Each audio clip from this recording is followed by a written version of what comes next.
आमचे शिक्षक आमच्यासाठी प्रत्यक्ष देवतुल्य व्यक्ती आहेत आणि त्यांच्या प्रती आमच्या मनातल्या भावना व्यक्त करायचा, त्यांना धन्यवाद द्यायचा दिवस म्हणजे 5 सप्टेंबर.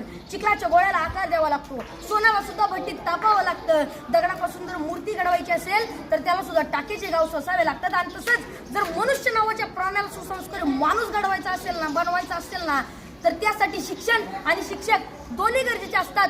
तेव्हाच सुसंस्कारी माणूस तयार होतो.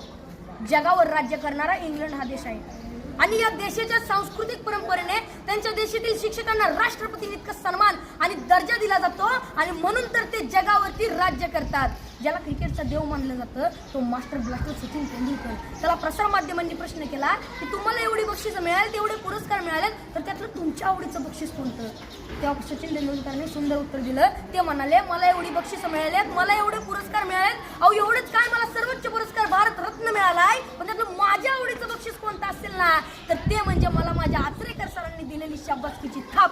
ते जेव्हा म्हणतात ना शाबास सचिन, तेव्हा त्यांची ही शाबासकी मला भारतरत्नापेक्षा सुद्धा मोठी आहे. जी माणसं आपल्या जीवनात मोठी झाली त्यांनी आपल्या आयुष्यातील मोठेपणाचं यशच श्रेय आपल्या शिक्षकांना दिलंय. जगामध्ये एक सर्वात जास्त वाचलं जाणारं आणि सर्वात जास्त विक्री होणारं एक पुस्तक आहे आणि त्या पुस्तकाचं नाव आहे 7 Habits to Highly Effective People. यशस्वी लोकांच्या 7 सवयी. आणि हे पुस्तक लिहित असताना ते लेखकाने जवळजवळ 3000पेक्षा जास्त यशस्वी आणि सर्व क्षेत्रातील लोकांच्या मुलाखती घेतल्या होत्या. तर त्यामध्ये जवळजवळ प्रत्येक यशस्वी लोकांनी आपल्या यशाचं श्रेय आपल्या शिक्षकांना दिलंय.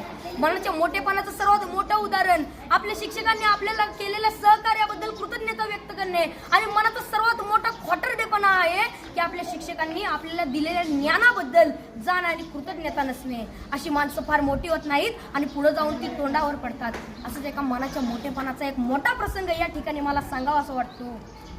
एकदा डॉक्टर बाबासाहेब आंबेडकर इंग्लंडवरून भारतात येत होते. ही बातमी त्यांच्या कार्यकर्त्यांना, त्यांच्या आयोजकांना समजली. त्यांचे कार्यकर्ते बाबासाहेबांच्या विमानाची वाट बघत विमानतळावरती थांबले. बाबासाहेबांचं विमान 2-3 तास लेट होणार होतं, पण तरी सुद्धा त्यांचे कार्यकर्ते त्यांच्या स्वागतासाठी त्यांची विमानतळावर 2-3 तास वाट बघत थांबले आणि 2-3 तासानं बाबासाहेबांचं विमान विमानतळावरती लँड झालं. बाबासाहेब खाली उतरले. बाबासाहेबांचे सर्व कार्यकर्ते बाबासाहेबांच्या दिशेने पळत सुटले. ढोल ताशे वाजू लागले. बाबासाहेबांच्या घोषणांनी आकाश दुमदुमून गेलं. बाबासाहेब आप आगे बढ़ो, हम तुम्हारे साथ है, बाबासाहेबांचा विजय असो, अशा घोषणा देत होते. कोण बाबासाहेबांच्या पायात पडत होतं तर कोण त्यांना हार घालत होतं. बाबासाहेबांची नजर समोर गेली तर समोर बसलेला एक म्हातारा माणूस मात्र बाबासाहेबांचा हा कौतुक सोहळा अतिशय प्रेमाने पाहत होता.